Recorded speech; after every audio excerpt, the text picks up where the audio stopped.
Welcome student, Rastogi online coaching classes में आपका स्वागत है। आज क्लास 10 के भौतिक विज्ञान अध्याय 1 में गोली लेंस का चिन्ह परिपाटी के बारे में अध्ययन करेंगे। तो 8 बजे सुबह में यह लाइव क्लास चलता है, तो आप सभी विद्यार्थी इस लाइव क्लास से जुड़िए और प्रतिदिन मेरे वीडियो को देखिए और एक अच्छे से नोट्स को बना लीजिए। तो इस भाग में हम लोग पढ़ेंगे गोली लेंस का चिन्ह परिपाटी। इसके पिछले भाग में हम लोग पढ़े थे गोली दर्पण का चिन्ह परिपाटी। यदि उस भाग का वीडियो आप नहीं देखे हैं तो प्लेलिस्ट में ऑल वीडियो है, वहां से जाकर के उस वीडियो को देख सकते हैं। तो गोली लेंस का चिन्ह परिपाटी का अर्थ यह होता है कि गोली लेंस द्वारा किसी वस्तु का प्रतिबिंब जो बनता है, कभी लेंस के आगे बनता है, कभी लेंस के पीछे बनता है। तो यहाँ पे दो स्थितियाँ होती हैं। इसी दो स्थितियों को दर्शाने के लिए किसका प्रयोग करते हैं? परिपाटी का प्रयोग करते हैं। और इसी परिपाटी को क्या कहते हैं? चिन्ह परिपाटी कहते हैं। तो यहाँ पे अपने कॉपी में नोट कर लीजिएगा कि गोली लेंस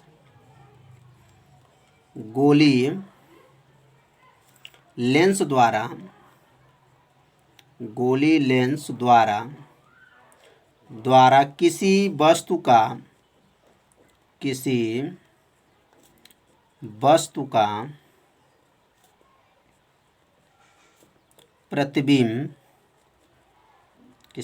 का प्रतिबिंब कभी लेंस के आगे, कभी क्या लिखेंगे? लेंस के सामने लिख सकते हैं।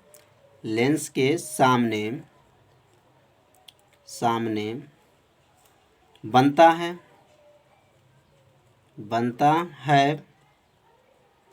तो कभी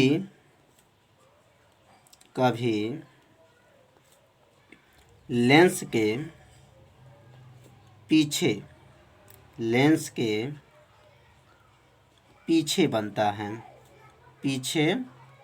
बनता है। तो समझ में आ रहा होगा कि गोली लेंस द्वारा किसी वस्तु का जो प्रतिबिंब मतलब छाया कभी लेंस के सामने बनता है तो कभी लेंस के पीछे बनता है। इसलिए इन दो स्थितियों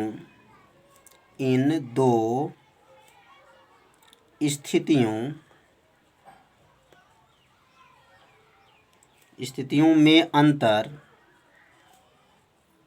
अंतर स्पष्ट करने के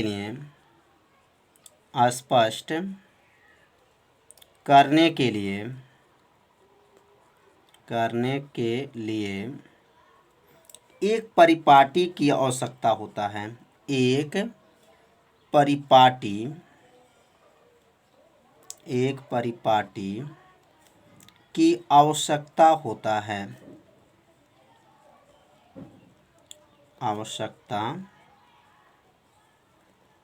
होती हैं जिन्हें चिन्ह परिपाटी कहते हैं। जिसे चिन्ह परिपाटी कहते हैं। चिन्ह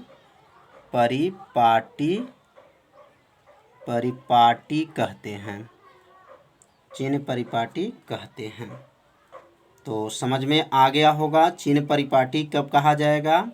जब लेंस के द्वारा, जो गोली लेंस होता है, द्वारा किसी वस्तु का जो प्रतिबिंब होता है कभी लेंस के सामने बनता है तो कभी लेंस के क्या होता है? पीछे बनता है। इसलिए इन दो स्थितियों में अंतर स्पष्ट करने के लिए किसकी आवश्यकता पड़ती है? तो परिपाटी की आवश्यकता होती है, जिसे चिन्ह परिपाटी कहते हैं। अब यहाँ विशेष लिखेंगे। विशेष में थोड़ा याद कर लेंगे। विशेष में क्या होगा? आजकल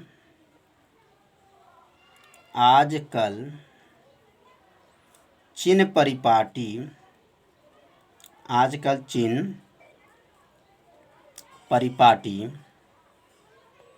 को निर्देशांक, आजकल जो चिन्ह परिपाटी को क्या कहेंगे?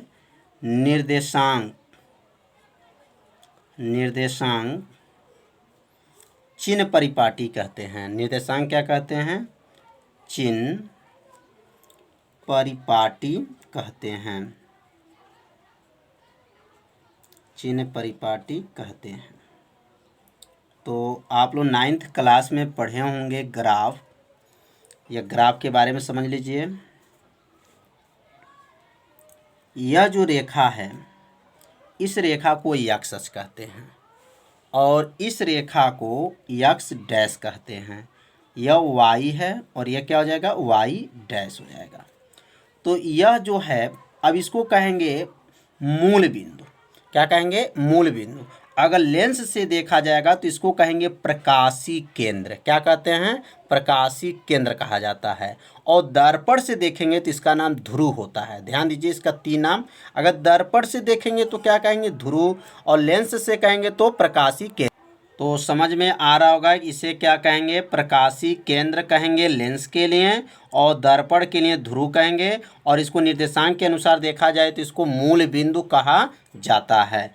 तो अब यहाँ पे चिन्ह परिपाटी का अगर नियम समझेंगे तो यह अगर प्रकाशी केंद्र से यक्ष अक्ष के इधर हम लोग चलेंगे तो क्या मानेंगे, प्लस।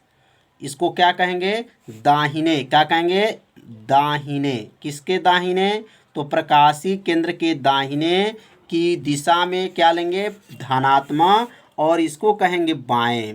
माने प्रकाशी केंद्र के अगर बाएं दिशा में चलेंगे तो क्या लेंगे यहाँ पर, माइनस। ध्यान दीजिएगा, यह धनात्मक होगा, यह ऋणात्मक होगा। और ये प्रकाशी केंद्र के अगर ऊपर चलेंगे तो क्या होगा, प्लस होगा, और नीचे चलेंगे तो क्या होगा, माइनस होगा। तो ध्यान दीजिए, प्रकाशी केंद्र के यहाँ पर 4 जो हमारे यहाँ जो बना हुआ है निर्देशांक, ध्यान से समझेंगे तो अच्छे से आपको समझ में आ जाएगा। इसको प्रकाशी केंद्र कहेंगे। प्रकाशी केंद्र से दाहिने की तरफ जाने पर क्या होगा, धनात्मक होगा, बाएं की तरफ जाने पर ऋणात्मक होगा, और ऊपर की तरफ जाएंगे तो धनात्मक, और नीचे की तरफ जाएंगे तो ऋणात्मक होगा। तो यहाँ पे ध्यान देंगे कि प्रकाशी केंद्र से कोई भी दूरियों को मापेंगे, इधर अगर बाएं की तरफ मापेंगे तो ऋणात्मक का प्रयोग करेंगे, और दाहिने तरफ मापेंगे तो क्या लेंगे, धनात्मक लेंगे। तो यहाँ लिखेंगे चिन्ह परिपाटी के अनुसार। चिन्ह परिपाटी के अनुसार, यहाँ लिखेंगे चिन्ह परिपाटी के अनुसार। चिन्ह परिपाटी के अनुसार। अब यहाँ पहला समझेंगे और उसके बाद क्रमशः जो नियम है, इस नियम को अपने कॉपी में क्या करेंगे, नोट करते चलेंगे। तो अपने कॉपी में आप लोग नोट करते भी चलिएगा। तो पहला नियम है कि प्रकाशी केंद्र, ध्यान देंगे, सभी जो दूरियां हैं वह प्रकाशी जो है केंद्र से मापी जाती हैं। किससे मापेंगे, प्रकाशी केंद्र से मापा जाता है। तो यहाँ लिखेंगे सभी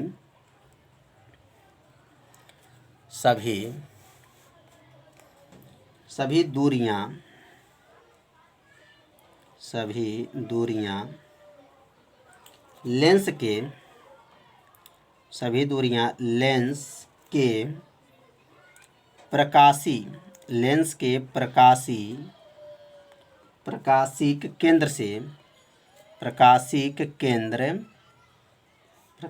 केंद्र से मुख्य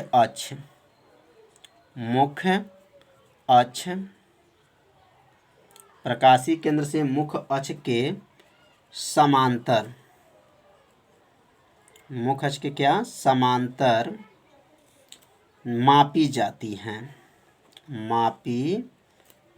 हैं। तो पहला समझ में आ गया होगा कि जितने भी दूरियां अगर मापेंगे तो यहाँ से मापा जाएगा। अगर इधर मापेंगे तभी हम प्रकाशी केंद्र, इधर और ऊपर नीचे जब भी मापेंगे किसी की भी दूरी किससे मापेंगे, तो प्रकाशी केंद्र से ही मापा जाता है। अब दूसरा नियम समझेंगे। दूसरा नियम है आपतित किरणों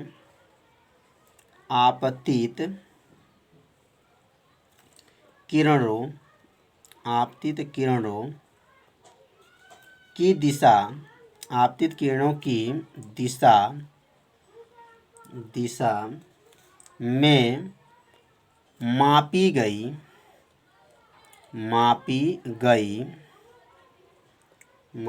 दूरियां धनात्मक होती हैं। मापी गई दूरियां क्या होंगी, धनात्मक होती हैं। तो 2 नियम समझ में आ गया होगा कि आपतित किरणें, ध्यान देंगे, आपतित किरणें की दिशा में मापी गई दूरियां क्या होती हैं, धनात्मक होती हैं। तो इसे अपने कॉपी में क्या कीजिए, नोट करते भी चलिए, क्योंकि ये जो है बहुत ही आईएमपी है। अब यहाँ लिखेंगे तीसरा नियम, समझेंगे अब।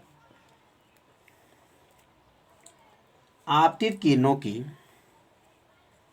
आपतित किरणों के विपरीत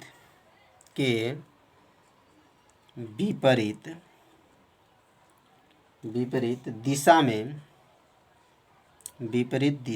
में मापी गई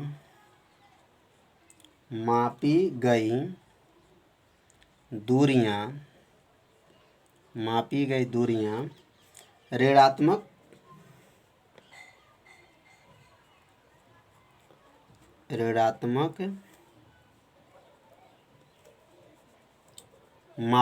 ऋणात्मक ली जाती हैं। तो तीसरा समझ लीजिए कि जो आपतित किरणें के जो विपरीत दिशा में जो मापी गई जो दूरियां होती हैं वो किस में लेंगे, ऋणात्मक होंगे। जो विपरीत दिशा में अगर होगा तो ऋणात्मक लेंगे, और इसके जो हमारे आपतित किरण की जो दिशा होगा है उसमें जो दूरियां क्या लेंगे, तो धनात्मक लेंगे। तो समझ में आ रहा होगा आप लोग को। अब यहाँ समझेंगे चौथा, जहाँ भी दिक्कत हो वहाँ पर आप कमेंट कर सकते हैं। तो अगला हमारा होगा वस्तु एवं प्रतिबिंब की लंबाइयाँ, वस्तु एवं प्रतिबिंब की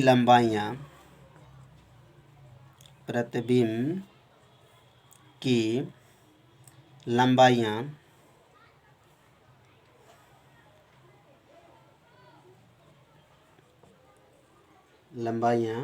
मुख्य अक्ष के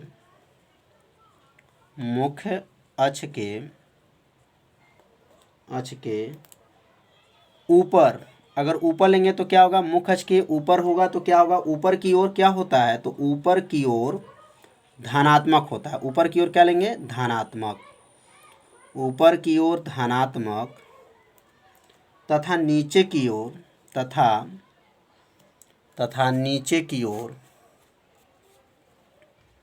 नीचे की ओर क्या होता है, ऋणात्मक होता है, ऋणात्मक ली जाती हैं। तो वस्तु हो या प्रतिबिंब हो, जो मुख्य अक्ष के अगर ऊपर क्या होगा, धनात्मक, और नीचे क्या होता है, ऋणात्मक होता है। अगर ग्राफ से देखा जाए तो अगर ऊपर के लिए क्या लेंगे, प्लस, और नीचे के लिए क्या है, माइनस है। तो समझ में आ गया होगा कि ऊपर के लिए क्या होगा आपका, माने मुख्य अक्ष के अगर ऊपर है तो धनात्मक, और नीचे है तो क्या होगा, ऋणात्मक है। तो यह आज का जो पढ़ाई हुआ है गोली लेंस का चिन्ह परिपाटी का नियम। तो इस चिन्ह परिपाटी का नियम अपने कॉपी में नोट कर लीजिए, और इसको एक बार दो बार पढ़ लेंगे तो आपको पूरा क्या हो जाएगा, याद हो जाएगा। तो आज के वीडियो में इतना ही बताया जाएगा। अब कल के वीडियो में आपको नए चीज़ें बताया जाएगा, प्रतिदिन आपको अच्छे से अच्छे नियम आपको बताया जाएगा। तो कल के वीडियो में याद रखिएगा स्नेल के नियम को बताया जाएगा कि स्नेल के कितने नियम हैं। तो कल का वीडियो देखना न भूलिएगा। ये प्रतिदिन 8 बजे लाइव क्लास चलता है। तो कल 8 बजे मिलेंगे, तब तक के लिए नमस्कार।